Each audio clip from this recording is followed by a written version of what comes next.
Hi,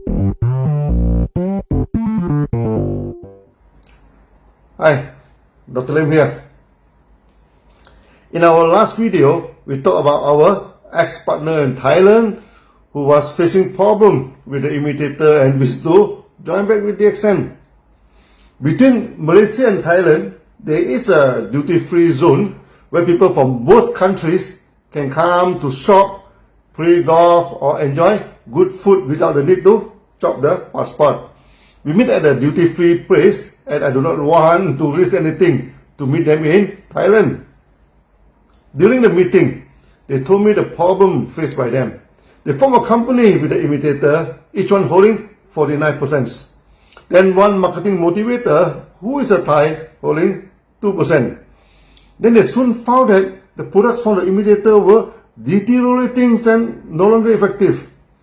Before that, when they visit the office of the imitator, they found that there's a lot of DXN products was there. The imitator told them they were the supplier of DXN. At first, the ex-partner believed the rumors.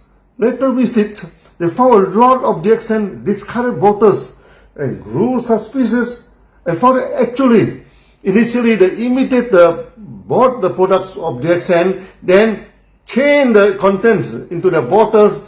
At first, the products were effective, as it is basically they were DXN products.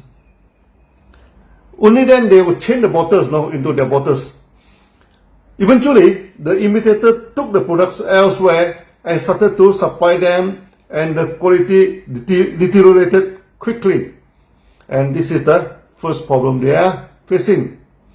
Secondly, the imitator couldn't speak proper English, but his wife could speak fluent Thai, as she is the Malaysian Thai. But the wife knew nothing about genotherapy, and all training has to be done by the Thai trainer. And the Thai trainer was trained by me. And basically, they were using the genotherapy of DXN. This was the second problem. Third, when they asked to visit the farm and factory, the imitator brought them to the factory and the farm of DXN. Then they use Photoshop to modify the photo and put in their company name and logo. But they forgot the DXN logo in the background and become a big joke in the market. Fourth was the imitator using the supply of products to threaten them into submission. If they refuse to cooperate or ask too many questions, then they will delay the products. Not only that, sometimes the market was active and suddenly the imitator was short of products. Apparently, they got the products from the third party and the supply chain was not smooth. Lastly, also the most deadly problem was the imitator planned to take over the company completely. They gang up with the trainer and told the ex-partner of DXN that now the imitator group has 51%. They all have to listen to the imitator. All the bank accounts will be in their signatory and etc. I was on my last date after listening to his problem. I thought he must be an idiot as when he joined hands with DXN, he was a major shareholder. Then why out of a sudden join hands with some imitator and become a smaller shareholder? He told me he was influenced and cheated by the imitator. That they hold the technology and supply it to DXN. And the owner of the factory and the farm of DXN actually is by the family and not by Dr. Lim. And show them the fake certificate that they were the owner of the farm and factory and DXN only owned the marketing company. I told them he must be an idiot as in Malaysia, you can go to the ROC to check who is the owner of any company, how much the sales the company is making, and how much tax the company is paid. How could you just believe some NGO-looking moron, just looking at some certificate of paper which is easily engineered? About the share, he told me the imitator promised him he could run the company freely. And before, after joining hands with DXN, under the one world, one market policy, changing of marketing plan was totally prohibited. And changing of label will need to be approved by the HQ. Now the imitator promised he will unearth to them. They were free to change anything of their liking and have 100% freedom. I told the ex-partner, many so-called MLM company were not trustworthy at all. During the OPP, they painted a very rosy image of the company. When you join them, like Pasu, the real scenario was not what they promised. At least DXN, we comply with what we said. We never break our promise. When the imitator finally knew I terminated the ex-partners, then the true color started to emerge. First, they gang up with the Thai speaker who hold 2% and claim that they are the majority shareholder now. Next, they wanted to control the bank account and all the computer data. If anyone refused to cooperate, then they will stop the supply of the product to them.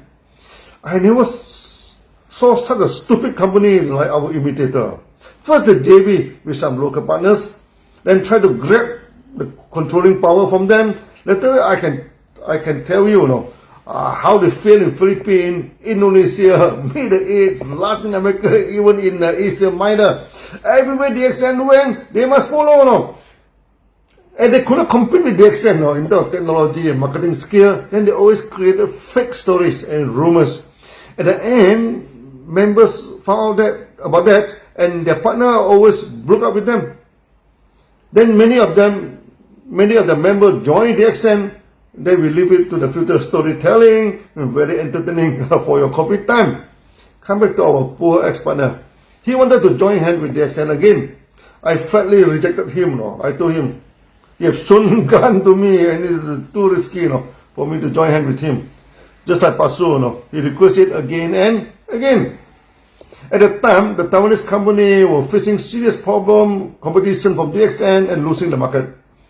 They also contacted them to form a new company.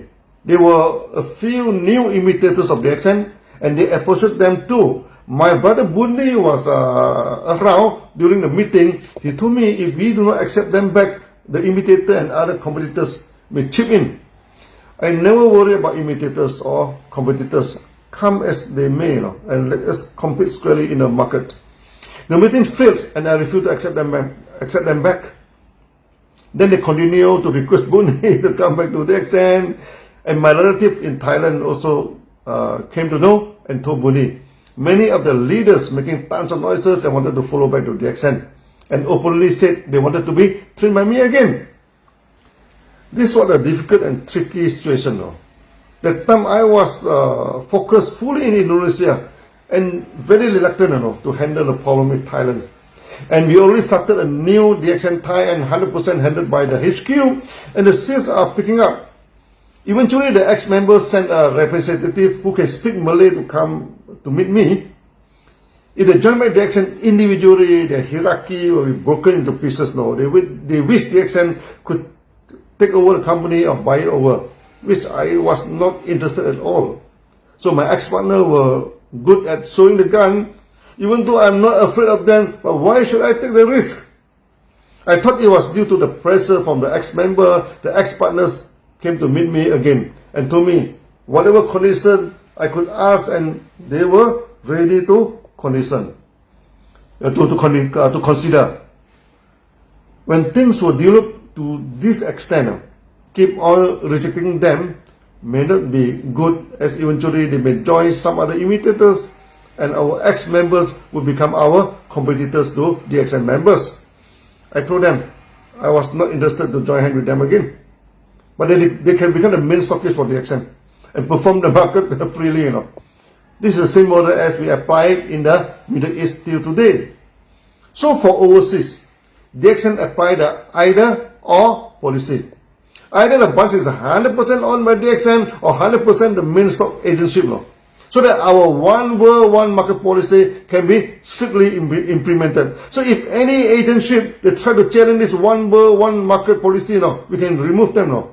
Many people took the one world, one one world, one market for granted. They do not know how much effort behind the scene we put in to make sure it is working. Once the ex-partner got my green light, they shifted back to DXN as main stockist. When the imitator tried to grab the company back, the ex-partner used the same dirty techniques again, showing the gun to the imitator. When they told me the story, they do not forget to tell me. This time they saw a James Bond gun, two at a time. The competitor ran away now, like a frightened cat. Not like me, who threatened them back. This was story, and I'm almost laughing to death again. This is a story in Thailand. Now, Thai is a major market for DXN, and the visitors to our farm and factories to this day, more members from Thai than Malaysia actually. The story is a bit violent in nature though. But the violence is not from DXN, we are just responding to the external threat. In Sunya, we always told Sunyati, compassion and love should be based on no conditions. We should love and be compassionate to other unconditionally. We cannot say that if you agree with me, then I love you. If you don't agree, then go to hell and burn by the fire wheel forever. But peace is always conditional, because peace need two parties to achieve the peaceful state.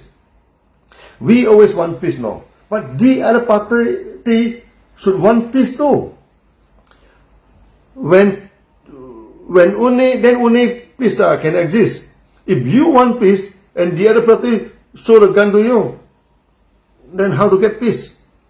In the early day, the accent was threatened a few times. Not only in Thailand, someone shown the gun to me. In Indonesia, it happened again. Not by our partners or members, but by the stupid lawyer whom we terminated his service. This I shall tell you in our future story. We always respond firmly when we face the threat, and we never back off. This is not a present story, but the world is not perfect. You don't always get fairy tales and romantic stories. For me, it is better to tell you the real and actual story. Then you can see how imperfect this world is. But at the end of the day, we overcame it and become successful, because we never cheat and harm people, and the results are always good at the end.